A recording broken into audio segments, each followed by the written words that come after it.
la majestuosidad de la antigua Roma, con sus templos imponentes, palacios opulentos y legiones conquistadoras, proyectaba una imagen de poder y civilización sin parangón. Sin embargo, bajo el mármol resplandeciente y las túnicas púrpuras, yacía un cimiento oscuro y brutal. Millones de vidas humanas despojadas de su libertad, su dignidad y, en gran medida, de su humanidad. Eran los esclavos, una vasta población sin ciudadanía, sin salario, sin derechos, cuyas existencias pertenecían por completo a otros. Su día a día no estaba marcado por elecciones personales, sino por un flujo incesante de órdenes, y entre esas órdenes, una imperaba sobre todas las demás, implícita y constante: seguir respirando, seguir trabajando. Pero, ¿cómo se mantenía un cuerpo humano funcionando al límite absoluto de su capacidad con el mínimo sustento imaginable? Adentrémonos en la jornada de un esclavo romano, un ciclo de 24 horas donde la alimentación era una cruel parodia de la nutrición, un cálculo frío diseñado para extraer la máxima labor al menor costo. La jornada comenzaba en la negrura previa al amanecer, mucho antes de que los primeros rayos de sol acariciaran las villas y los señores despertaran de su plácido sueño. Antes del extenuante trabajo, llegaba lo que eufemísticamente se llamaba comida, aunque la realidad distara mucho de cualquier connotación de placer o sustento real. El desayuno, si se le podía llamar así, era una ración de subsistencia pura. Su propósito no era nutrir, sino simplemente evitar que el cuerpo colapsara antes de que el sol alcanzara su cenit.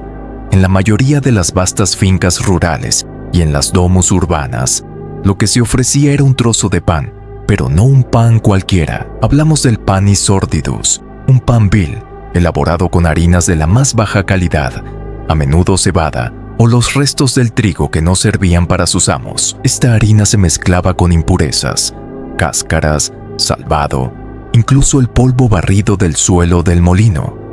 El resultado era un pan duro como una piedra, áspero al paladar, de un sabor casi inexistente o desagradable.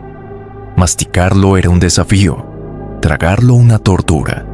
Para hacerlo mínimamente pasable y para evitar que los dientes se rompieran en el intento, a veces se remojaba en agua o, más comúnmente, en vinagre aguado, lo que al menos lo ablandaba un poco. Como alternativa o complemento a este pan infame, algunos esclavos recibían pulse, una especie de gachas o papilla líquida. No imaginemos una reconfortante avena. El pulse de los esclavos era una mezcla desabrida de harina y agua, sin el añadido de aceite para darle consistencia o sabor, sin sal para realzarlo, y desde luego, sin ningún tipo de condimento. Era un caldo blanquecino, tibio, que más bien escurría por la garganta que alimentaba, una simple forma de ingerir algunas calorías baratas para poner en marcha el motor humano. El objetivo era simple, descarnado: ofrecer la mínima cantidad de energía necesaria para arrancar la jornada laboral. Nada más. Historiadores y agrónomos de la época, como Catón el Viejo en su tratado de agricultura, no se andaban con rodeos al describir estas prácticas. El valor nutricional no se medía en términos de bienestar del esclavo, sino en su capacidad para rendir. El esclavo era una herramienta, y como tal, se le repostaba hasta el punto justo en que pudiera seguir sirviendo. Un cuerpo productivo, sí, pero un cuerpo permanentemente vacío, al borde de la inanición. Tras una mañana de trabajo pesado, a menudo bajo un sol implacable o en las profundidades húmedas de una mina, siempre bajo la vigilancia constante y sin pausas dignas de ese nombre, llegaba el mediodía. El cuerpo, llevado al extremo, rogaba por reponerse, pero para el esclavo romano, el almuerzo era, una vez más, una manifestación de su condición. La comida se planificaba con la lógica fría de un ingeniero, calculando el desgaste de una máquina, no con la compasión hacia un ser humano. Lo que se servía era, fundamentalmente, lo que quedaba: las sobras, caldos aguados, elaborados con los vegetales que ya no eran aptos para la mesa del Señor. nabos mustios, acelgas pasadas, cebollas marchitas, hojas secas y cáscaras hervidas hasta extraerles la última pizca de sustancia. Por supuesto, sin grasa, sin carne, sin especias que pudieran alegrar el paladar o el espíritu. En los latifundios, esta comida se preparaba en grandes calderos y se repartía con prisa, la cantidad variando según el humor del capataz, el rendimiento del esclavo durante la mañana o simplemente la escasez de alimentos del momento. El escritor agrónomo Columela, en sus tratados, recomendaba alimentar a los esclavos con cibaria vilia, comida vil, de calidad inferior. La palabra no era casual. El concepto era puramente económico. Alimentar sin invertir, lo suficiente para mantener el cuerpo funcional, pero siempre por debajo del umbral de la saciedad. La hidratación era otro desafío constante.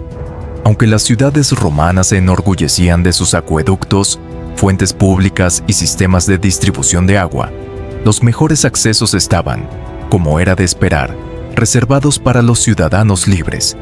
Los esclavos, especialmente aquellos en los estratos más bajos de su propia y miserable jerarquía, recurrían a lo que sobraba: agua de cisternas sucias, pozos expuestos a la contaminación o recipientes reutilizados decenas de veces sin la debida limpieza. La contaminación era común y las diarreas, fiebres e infecciones intestinales estaban entre las enfermedades más frecuentes entre la población esclavizada, diezmando su ya precaria salud. Para intentar minimizar estas pérdidas, pues un esclavo enfermo era un esclavo improductivo, muchos señores optaban por una alternativa funcional: la posca. Esta era una mezcla de agua con vinagre barato, usualmente el acetum, el vinagre de peor calidad. La mezcla era extremadamente diluida, pero lo bastante ácida como para, se creía, matar algunas bacterias y prolongar la vida útil del líquido almacenado. No era una bebida agradable, era amarga, ácida y muchas veces servida en recipientes de madera fermentados por el tiempo, lo que añadía un sabor aún más repulsivo, pero ayudaba a digerir los alimentos rústicos y, teóricamente, evitaba que los esclavos se enfermaran tan seguido, lo que para los dueños significaba menos pérdida de productividad. Además, la posca tenía un efecto psicológico. Su sabor fuerte desalentaba el consumo excesivo. Los esclavos no podían beber por placer, solo por necesidad imperiosa. Beber en exceso, incluso de esta mezcla, podía verse como insolencia. Y así, hasta el agua, en ese sistema, estaba controlada. Si los líquidos eran racionados y de ínfima calidad, la carne era casi un mito para el esclavo común. La proteína animal era algo que, en el mejor de los casos, solo veía pasar hacia el plato de otro. La mayoría de los esclavos jamás tocaban la carne, y cuando eso sucedía, era por accidente o en ocasiones verdaderamente excepcionales. Los pocos que tenían algún acceso eran generalmente aquellos que trabajaban cerca de los amos: sirvientes domésticos, pedagogos, músicos, escribas. Aún así, era raro. Y los trabajadores rurales, los mineros, los estibadores, los campesinos, dependían casi exclusivamente de proteína vegetal: habas, lentejas, guisantes, cocidas sin sal, sin aceite, y muchas veces servidas ya fermentadas o en mal estado. Proveían algunos aminoácidos, sí, pero con un valor nutricional muy inferior al de la carne. Y no había variedad. Eran siempre las mismas legumbres, preparadas de la forma más barata y rápida posible. El Tratado Agrario de Varrón es directo al respecto. La carne solo debía ofrecerse a los esclavos en casos muy específicos, como recompensa, en rituales religiosos, o cuando se necesitaba recuperar rápidamente un cuerpo debilitado por la enfermedad o el exceso de trabajo. El resto del tiempo, la lógica era de costo-beneficio, y alimentar a un esclavo con carne no valía la inversión. En la práctica, el cuerpo de estos hombres y mujeres se formaba a base de cebada, vinagre y legumbres. Resistencia sin vigor, masa sin fuerza plena. Un organismo construido para durar, pero nunca para prosperar. Y lo poco que comían durante el día debía durar hasta la noche. Cuando, con suerte, recibían una última comida, con suerte, cuando el sol se ponía sobre las granjas, talleres y domos, los cuerpos de los esclavos ya estaban exhaustos, pero el día aún no había terminado, y el hambre tampoco. La cena, para quien la recibía, era una versión aún más reducida de lo ya servido, o para muchos, simplemente no existía. En los latifundios agrícolas, donde el trabajo era más pesado y las condiciones más brutales, la última comida del día era un reflejo de la lógica despiadada del sistema. Si el esclavo podía seguir trabajando al día siguiente, entonces estaba alimentado. Eso significaba que la cena podía omitirse sin justificación, y se hacía cuando había comida. Era lo que quedaba del almuerzo: un trozo endurecido de pan viejo, una porción recalentada de pulse o un caldo tibio de vegetales ya servidos horas antes. Nada fresco, nada nuevo, solo sobras. Comer era un acto silencioso, apresurado, hecho en el suelo o en rincones oscuros. No había mesas, no había pausas, solo necesidad. En casos extremos, como en las minas, en los hornos de pan o en las galeras, los esclavos ni siquiera se detenían para comer. Plinio el Viejo relata que los trabajadores nocturnos, como los panaderos, comían harina cruda o pedazos de masa mientras moldeaban los panes, no por elección, sino porque era lo único que podían alcanzar sin parar su labor. El hambre era rutina, era castigo, era método, y de forma más cruel, también era estructura. Todo el imperio comía bien a costa de aquellos que comían mal.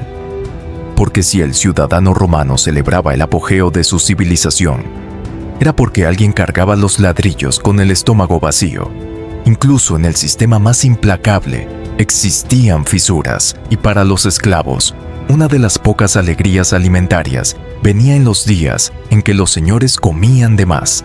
Fiestas, banquetes religiosos, cumpleaños, celebraciones imperiales, cualquier ocasión que implicara exceso podía generar algo que rara vez se veía: sobra.